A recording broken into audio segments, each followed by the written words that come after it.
Hello, ladies and gentlemen. Welcome to the podcast. We've actually finally got a name this time around now. So the new name of the podcast is 2PT's One Podcast. Today's episode, we have my mentor, Chris Jones, and we're going to be obviously talking about his experience in coaching. So hope you guys enjoy. Roll on the video. And we're going. Let's go. Right. So, episode 8. I can't actually believe we've made it this far so far, but we have officially got a name at 2PT's One Podcast. And for episode 8, we have a special guest with Chris. Introduce yourself, sir. Hi, thanks for having me on, guys. So I've been a PT now for close to 10 years, and through that role I've developed sort of a bit of a niche area as well with mentoring. So I look after a number of personal trainers themselves and sort of guide them and help them through the sort of various stages and basically just be like a bit of a sounding board for ideas and be a friendly ear for them when in the tough times, which we all know happen now and again. And also I've got a huge passion of rugby. I've been involved in that since I was 6 years old, so I've been doing that a fair while now. Just been coaching the last couple of years. I gave up playing not too long ago. Body was creaking a bit, so it was about time to hang up, but I've still got a huge passion for it. So yeah, got involved in the coaching side. Excellent. Yeah, so for the people who do not know, Chris Jones is my mentor. He is the guy who keeps me in check and pretty much is the reason why I am still doing this thing to this day. Definitely one of the people that are doing it at the moment. So thank you, Chris Jones. No problem, mate. No problem. So obviously you've had quite a bit of a long career in coaching, and you've definitely touched different aspects of coaching. So obviously you've tried team coaching, mentoring. Obviously, you've got your own client base and stuff like that. Yeah. So first of all, what's probably would you say is the biggest difference is probably having between the three different coaching methods I've just mentioned? It's quite a broad question, that, because there's a lot of similarities and there are obviously a lot of differences as well with it. The sort of main difference, I would say, with the sort of team element is your obviously audience is a group of people. You know, we've had upwards of 30, 40 people at training. So trying to get a message across, and it's got to be done in a way where everyone's understanding. Whereas the PT side of it and the mentoring side of it is a lot more one-to-one stuff. So you can have a lot more in-depth conversations and get to know people a lot better. I'll say with the team stuff, you have to do a lot of work outside of the actual delivery. Is finding out, pulling people aside, having little one-to-one conversations with people, maybe as the session's progressing or outside of the session and stuff like that. Because the one thing I would say that's sort of universal in all aspects of the coaching, whether it's team, mentoring or PT, is you've got to understand who's in front of you. Like we're all different. We have our own personal traits. We have our own style of learning or our belief systems and values. And it's important as a coach to be able to understand who's in front of you and understand the way they think and being able to talk to them on their level. And not having an agenda with them and sort of push your ideas, because at the end of the day, for me personally, coaching is all about guiding. It's not sort of do this, do that. It's getting the person to understand where they're strongest, where they're weakest, and how they can best utilize their strengths to get where they're going. What's the general age group you've got for the rugby training and coaching? Senior men's. So anywhere from sort of 18 to 40. So they're going to be there for the reason of playing rugby. Because I think any younger, they'll just be like, they've either been forced into it or they don't want to be there, so they're all just. Yeah, there's it's one of the things that sort of cropped up this year because with my rugby playing myself, I spent sort of 10 years in the semi-professional environment where I wasn't paid massive amount by any stretch of the imagination, but you had a contract, you turned up, you gave your all, and there were certain sort of elements around that may differ from the more amateur side, which is where I'm coaching at the moment. But on that, I still think there's a lot of principles, whether you're being paid, whether you're doing it because you love it, there's still a lot of elements that you can still control yourself, as in timekeeping, kit, giving your all, learning, giving feedback, all things like that, which come for free. Yeah. So what would you say then is the biggest challenge you find with coaching like a number of people? Engagement. Yeah. Because if you've got a group of say like 30 people, 40 people, you need to understand that maybe your delivery isn't going to impact everybody at the same point. It's difficult because I mean, even us three sat here now, I could be saying something or use a bit of a delivery method. One of you might get that all on board. One of you might think, "Oh, I'm not too keen on that." So it's trying to impact as many people as you can in the best possible way, but also keep your eye out for the people who might not seem so engaged, so you can sort of maybe pull them up during the session or understand or yeah, keep it down, Freddie. I know. Never work with children or animals, they say.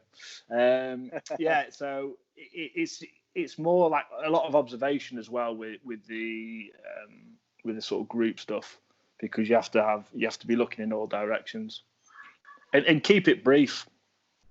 Yeah, because I've done goalkeeper coaching. Yeah, and obviously for goalkeeping it's a lot more easier because it's 1-to-1 or 1-to-2, so they're fully engaged. But if you're dealing with like 14, 13 and under, and you're having to deal with a group of even 20, if you don't get them constantly moving or constantly paying attention, they will completely lose track of 100%. Yeah, it's what I like to do. Like my coaching style is keep direction quite simple and quite short. So give them a framework to work in, instead of being so dictatorial where you're sort of managing every sort of minute aspect of what they're doing. Give them a framework where they can work in and to learn themselves, because that's the biggest thing at the end of the day. As a coach, I want people to learn about what they're doing, what they're passionate about, but most importantly about themselves. Yeah.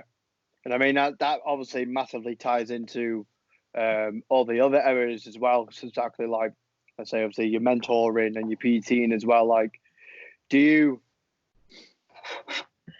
even though obviously, let's say it's not sports specific or the goal, it might be different and stuff like that, do you see obviously, let's say us PTs, us clients, us athletes in that kind of way, very similar to each one, or do you find there's a different kind of personality traits that comes with it? I think it's quite a difficult question to answer, but I think you've got to take each person individually, because I say at the end of the day, we're all human beings who have our own belief systems, our own values, our own way of doing things. So with the sort of the mentoring and the one-to-one stuff, the PT, it's quite easier to pick up that kind of understanding a lot quicker, because obviously you're facing straight away and you're having those conversations. But when you're delivering to a group, you've got to sort of get buy-in from them in sort of a collective goal. So let's say promotion in the season or to win a specific match or something like that. It's getting that buy-in from players so they are engaged. They've got purpose in their session. Yeah, definitely. Yeah. So what actually made you go into the actual mentoring side then in the end? Do you know what? I know it might sound a bit corny, but I'm just hugely passionate about helping people, and I love the idea of sitting down with people and getting to know them a lot better, and understand how they work. And because at the end of the day, we're constantly evolving. We're not the same person as we were a year ago, 5 years ago. You know, we might learn something new tomorrow. We're constantly developing species, and our belief systems and our values may get sort of, they might evolve and change over time. So it's understanding who's in front of you and what you're doing, and trying to extract that information from them and get the sort of the person opposite to understand that and to apply it to their own sort of goals and passions and purpose. Yeah, definitely. So, saying that then. I don't like that laugh. You did a broad profiles. I'll be constantly laugh. Yeah. So obviously, you work obviously with me in Profit, and obviously things have definitely changed over time. How have you grown as a mentor? Through making mistakes. Go on, name a couple.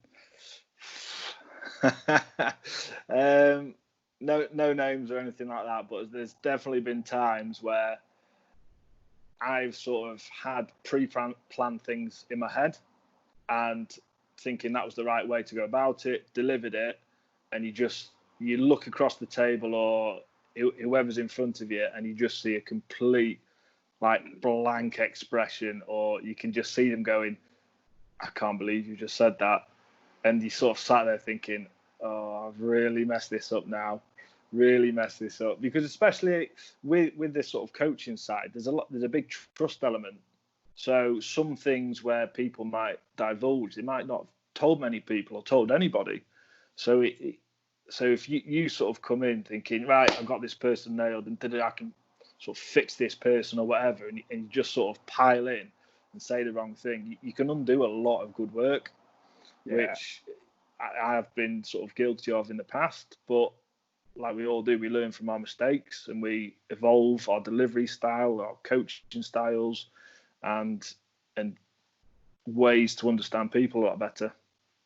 Yeah, there definitely is a kind of thing where relationships it's slowly built through, obviously, like you said, through trust and all that, but could easily be broken with a few mistakes. 100%. There and then. 100%. Yeah. So would you say then, obviously, like let's say your playing career then in rugby, would you say that's kind of helped you with your coaching, or is that something that's kind of naturally progressed as you kind of got into the end of year of your career? I think I've got a huge passion for rugby, like I have for the mentoring and the PT side of it. But I've always been quite inquisitive to understand why we're doing things. So in training, you're looking at the coaches and sort of wondering why you've been asked to do a certain thing, and then obviously it fits into a bigger framework of the sort of a common goal or what your team's trying to achieve. And I've always been the kind of person to be asking questions and just, a bit of a nose sort of after sessions or before sessions or in between sessions with the coaches, trying to get as much information as you can. And there's some people where you come across and their delivery style, it really resonates with you. And it's like, yeah, I really like that. I feel that I can give something back. And I've always been that kind of person where I've always wanted to help people. I don't know sort of how early I sort of came across that thought process, but I've always been that kind of person who wants to help people and care about who's in front of me or who I'm dealing with. Yeah, exactly. So I've literally just had a question in my head that's just gone absolutely blank. This will happen once or twice every single podcast. He'll come back to you. Oh, he definitely will. 100%. But saying that, then, why would you say people will need a mentor then? And I'm not just joking about just obviously general as in clients or PTs or athletes or that, but why would you say, first of all, everyone would need kind of like a mentor or someone to keep themselves kind of in check? Yeah, I'll definitely say that, because there's a sort of a number of reasons for that, because especially if it's somebody in your field or your kind of sort of remit, normally the person that's opposite you has been through what you've done or what you're going through. So they're sort of a pool of information and a board you can sound off or learn from and sort of work together with. It's not for everybody. I'd definitely say that. I mean, there's definitely people who I've worked with who haven't really been interested in the mentoring, and that's fine. It's everyone's entitled to their own sort of thought process and opinion and stuff. But I would say if you're wanting to learn and better yourself and have somebody there to help you through the good times and the bad times, definitely get a mentor or somebody in your area that's experienced and can help you sort of navigate. And most importantly, like, one of the big things for me is I've definitely made loads of mistakes over the PT career and things like that, and learned from them and improved as we've gone on. And the big thing for me with my mentees is I want them all to get where I am a hell of a lot quicker than I got there. And hopefully when they develop as a PT, they might want to go down the mentoring route, and then they pass that on to the next sort of generation of PTs, and they get to their level a lot quicker. So it's like and with that, it's growing the sort of PT industry and making sure there's a lot of good people out there. Yeah, exactly. And yeah, so I don't know whether you've noticed kind of right now, but we're all in a little bit pandemic. We're all kind of stuck inside, all throwing our hairs out and having buzz cuts and left, right, and centre. Not quite got that bad yet. I haven't got that much left, to be fair. To be fair, you've been stuck in that for 20 years, haven't you? But would you say people's values, people's opinions have definitely changed while we've been all kind of cooked up inside? Have you noticed that in regards to what? As in their sort of attitude towards training, or just life in general? Just in kind of life in general. I've obviously noticed that obviously behaviours have changed as well. Yeah, definitely. There's a lot of uncertainty going on at the minute, which it's good in small doses because it gives us a bit of a nudge to get things going. But sort of prolonged periods is not good for a human being, what I believe. And with that, people's behaviours do change, and they start doing crazy things like getting buzz cuts and stuff like this, you know, when they don't necessarily need to, or the person that they're living with becomes public enemy number one and stuff like that. And it's difficult. I mean, like, we're stuck in the same house 24/7 with the same people, and there's going to be a bit of a grating, and there's going to be definite behavioural changes.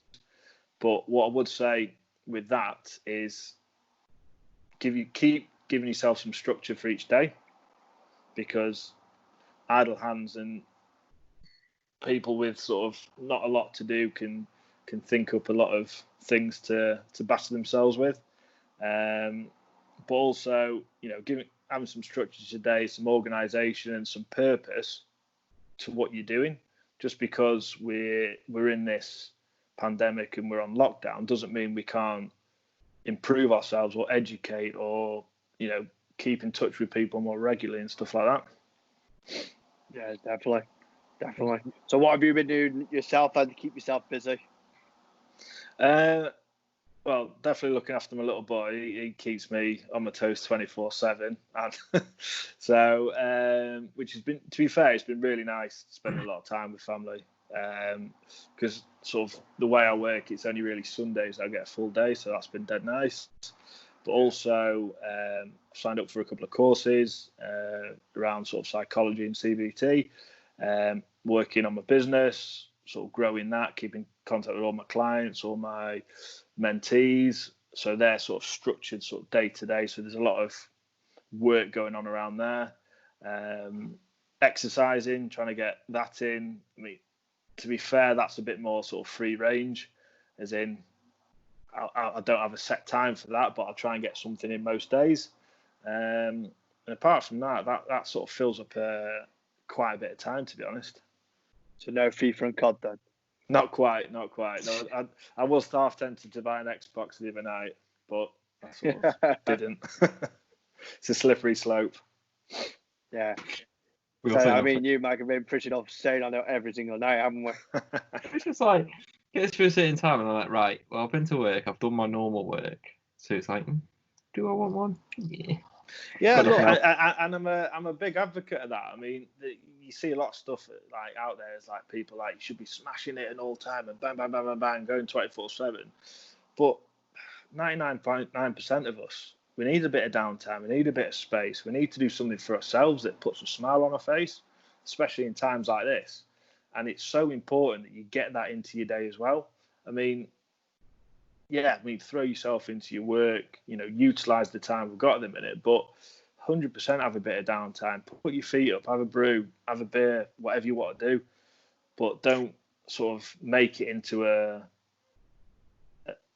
permanent thing. But as long as you're getting some relaxation time and a quiet hour in your day to yourself, then by all means. Yeah. I mean, obviously, the case of you're kind of, in a way, looking after a big group of people, obviously, who have all different personalities, different traits, different ways of ticking. How do you keep yourself in check when you've got so many aspects to look at? My mentor. So I talk to him quite a lot, and sort of he's a sounding board for me, where I can sort of either vent maybe a little bit or just bounce some ideas off. But also just remember why I do it, because I care and I'm hugely passionate about what I do, and I want to see people succeed more than anything, and that gives me a lot of pleasure and a lot of fulfillment in what I do, and it is a big driver for what I do as a job. So seeing people succeeding, I get a massive buzz out of. So that sort of continually drives me on to help more people and to keep helping the people who I sort of look after already. But there are times where I do a lot of work around sort of purpose, values, and goals. Yeah. And my purpose is always my family. So whatever I do is driven for my family. My values, I have values around how I live my life, and they're a bit like a compass, where I know there's certain behaviours when things are going well, and I know there's certain behaviours where things aren't going so well, and I'll sort of demonstrate those kind of behaviours, so I understand when things might not go quite well, and just keep reminding myself of my goals, because they never change. I've still got my end goals. Just because the world sort of stopped what it's doing for a little bit, that's not changed. Obviously the path might have changed a little bit, or a little bit direction, but it's never a straight line from when you set out to when you finish. You're going to be up, down, left, right, backwards, numerous times. So it's keeping an eye on your goals and making sure you are still doing things every day that are driving you towards those goals. Yeah. I mean, I always go through a saying of, you take care of you for me and I'll take care of me for you. And I think what you just described there massively states that as well. Yeah, it's also as well, you got to remind myself, like say I'm responsible for quite a large number of people, and if I'm not at my best, the clients and the mentees and the players aren't going to get the best out of me. So again, it's going back to that sort of mental checklist of my purpose. Am I living towards that? Yes. Am I living towards my values? Yes or no? If it's yes, brilliant, carry on. If it's no, what do I need to do to get back on track? And then again, just remind myself of my goals, and am I doing things every day to sort of get to there? Sweet. Sweet. So obviously now when things do go to normal and things will eventually go back to normal and stuff like that, Yeah. how are you preparing to make sure everything's kind of running smoothly, not only for your business as well, but for everyone else around you? Again, just keep working around those purpose, values, and goals, because we're going to go back in the gyms at some point, and we're going to be back to one-to-one facing clients and mentees. So it's making sure we are in a process of building towards that and making sure we're not living quite in the moment. We've still got those visions of what you're doing, reminders of your goals. Are you doing things every day to get you there? And it's I like to sort of break it down. It's like you're saying before, like a bit of a mental checklist. But I've obviously written out, and it's just, tick, tick, tick. No, okay, what do I need to do to change that? And it's the same for everyone else. Everyone else will have their own sort of purpose of why they do what they do, their own values and how they live their life, and their own goals. And talking to people, it's making sure that they are cemented and they are being acted upon each day. Yeah, nice one. Yeah, obviously saying that we are going to eventually get ourselves back into the gym. This is going to be a bit of off topic, but what would you say is the one exercise you're probably missing the most?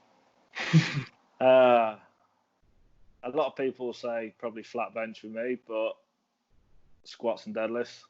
Squats and deadlifts. Definitely missing that. I mean, the fact that I missed the boat on the old lockdown and have been left with I've got a couple of TheraBands. It's and a kid. And a kid, yeah, it's quite debilitating when it comes to training. So you have to be very creative then. Very creative and do something that I really hate, which is running. Oh yeah, you did your first 5K today, didn't you? Not my first ever 5K. I've done a few before, but yeah, I finally had about 4 or 5 people nominating me, so it was about time that I got out and did it. You do know that every nomination you have to do another 5K. So if you've got 4, you have to do. All in good time, mate. All in good time. That's what all I've heard. Time. I'm still waiting for someone to do his 5K yet. You actually believe I used to be a long distance runner? Like, I just hate running now. Nice. Yeah. Just no. And more entertaining running after a ball than just running just to get to. Yeah, 100%. Definitely. Going around and chasing the ball and people instead of just going for a run. Absolutely. Yeah, definitely.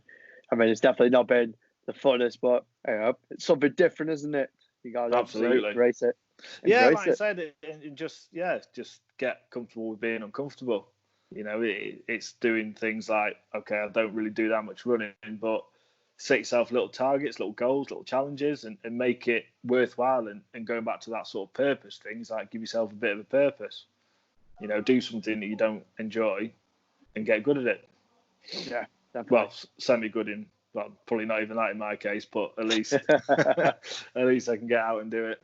Just a quick one, considering the situation now and the whole mentorship aspect. Yeah. Do you feel that people plan and prepare too much and then actually neglect the execution stage of making like plans? Yeah, 100%. It's quite a common theme with a lot of people I come across, where we're quite sort of ideas people, where I want this, I want that, and da-da-da-da. But when it comes to actually pressing the go button or executing all their ideas, it's suddenly something else comes up and like, oh yeah, I'm just going to do something else now, because a lot of people get to that point where it becomes scary and a bit, oh my God, what am I doing? I don't really like this feeling. I'm nervous. Sod it. They'll distract themselves with planning something else, and in their head they're going, well, I am planning something, so that's all right. They'll justify not executing what they're doing. I mean, a big classic one at the minute is obviously all this face-to-face stuff and putting videos out there. There's definitely a few people who I've spoken to have been like, yeah, I don't want to do that. Even I was talking to Miles this morning, like, I very rarely leave voicemails because I don't like the sound of my voice on a phone. As daft as it is, So but we all have these little strange things, but to get good at something, you do need to get uncomfortable with it. Yeah. Majorly, definitely. So go on. We've been asking everyone pretty much who's been on the podcast, what would you say are the 3 best things you would do, or should I say what you should be doing in these times of the lockdown? 100% enjoying yourselves. There's too much negativity out there in a minute, so enjoy yourselves, spend the time with the family, and utilize this time to upskill yourself. That's the other one. Like, educate yourself. We've got the one thing that we always stress that we don't have, which is time. So getting out and learning something new, or signing up for a couple of courses, or finally finishing that thing that you've been desperate to do but never sort of quite got round to it. And thirdly is keep on track with your purpose, values and goals, because that's your compass, and that's your driver every day. And if you lose sight of that, that's when that sort of feeling of really not being stuck or not getting anywhere can creep in. Yeah, definitely. So they're my 3 things: enjoy yourself, upskill yourself, and keep on track with your purpose, values and goals. Excellent. Love them. I think enjoy yourself has definitely been the first time I've heard that one. It is very, very true. Mike, is there anything you want to add on to any of all that? Come back to me. You Come back. You got any? No, for me, I would definitely say that it's definitely an eye-opening coaching other people, to go from kind of obviously the nature of your job of looking after yourself, and then going to looking after and taking responsibilities of other people. It's you get a sense of something that's bigger than yourself, in a way, if I'm right. Yeah, mate, 100%. I don't, there's no, obviously we do this for a job, so we get paid, but that's never the incentive to go out there and do it. I said I'm hugely passionate about what I do, and I care about the people in front of me and around me. So, and I want to see those people succeed. So you go out there to do that and to help as many people as possible. Like I say, you do get a really good sort of sense of fulfillment through it. Yeah, definitely. Right. I'm I'm actually probably pretty enough. You got it? So we said this, I think, either the last one or the one before, in terms of a lot of people are quite to themselves with what they know and what they are willing to learn. Do you feel like people, in terms of like mentoring, because they're already a personal trainer, are a bit stubborn in terms of actually going for a mentor? Sometimes on some sort of level, but it's more getting to know the person, because if they are being a bit stubborn and a bit sort of non-committal or not giving much up, there'll always be a reason for it. And to be honest, sometimes you've got to hold your hands up and just say, look, this obviously isn't working. You're either the wrong person. You're never going to be the right fit for everybody you come across. And sometimes you've got to put yourself in the shoes of, you want the best for them, but you might not be that person. So you could recommend somebody else to best fit that person. And that's what it's about at the end of the day. It's helping people as much as we can. And you can't be stubborn and go, well, you've signed up for me, you're my mentor, you're stuck with me, so talk or don't, well, I don't care, we'll sit here for an hour. But you've got to, again, it's building that trust and that understanding of who's in front of you and the way they think and the way they talk and their body language and everything like that, and reading that and trying understanding them a lot better. That literally sounds like one-to-one clients as well, not just mentees. Yeah. It's not Definitely. just reserved. It's not just reserved for the mentees and stuff. You're going to get the one-to-one clients as well, and also in everyday life, to be honest. Because you're going to be meeting people, and you've got to sort of be able to get on their level. and sort of taught their language. And I don't mean just like verbally. It's just understanding where they're coming from with regards to their sort of outlook on life and how they operate and think and do, and being able to sort of talk to them on that level. Yeah. Well, definitely. There's one more last question from me, mate. What would you say then this is another kind of like how many of these, but what books would you kind of recommend for coaching for people who want to obviously say to educate themselves and become a better coach? It's quite a few out there.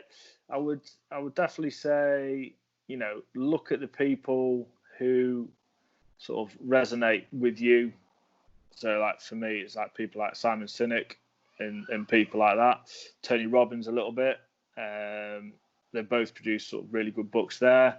And it's, I could sort of sit here and talk for hours about sort of the amount of books, but it's not just sort of coaching on that sort of level from sort of those kind of specific people. You can learn from things like Alex Ferguson's biography. I've read a few books on the All Blacks who, there's a lot of ethos into what they do and how they sort of understand the sort of collective goal. There's a lot of leadership stuff you can take from that as well. So there's so much sort of literature out there. Find something that you feel comfortable with and you can sort of digest easily. Yeah. Success leaves clues. Right, mate. Absolutely. Brilliant, mate. Yeah. Thank you very much, Chris, and all for being on the podcast. Pleasure. Where can the people find you? Fine, mate. Stuck in my house currently, but I'm just sort of in the process of setting sort of something new up. But if you want to sort of get in touch now, it's on my Instagram is CJ Rugby Coaching. So that's where sort of most things go through at the minute. But I'm just in the process of transferring a few things across. So once that's all set, which should be pretty soon, I'll let you know all the details and you can go from there. Yeah, we'll put that as well in the bio down below. Nice. Right, everyone, that was today's podcast. I hope you enjoy. Obviously, a lot of mindset stuff into obviously coaching right there. Obviously, I hope everyone is keeping themselves safe. See you later, and peace. And like and subscribe to the video. Nice. Please. Nice.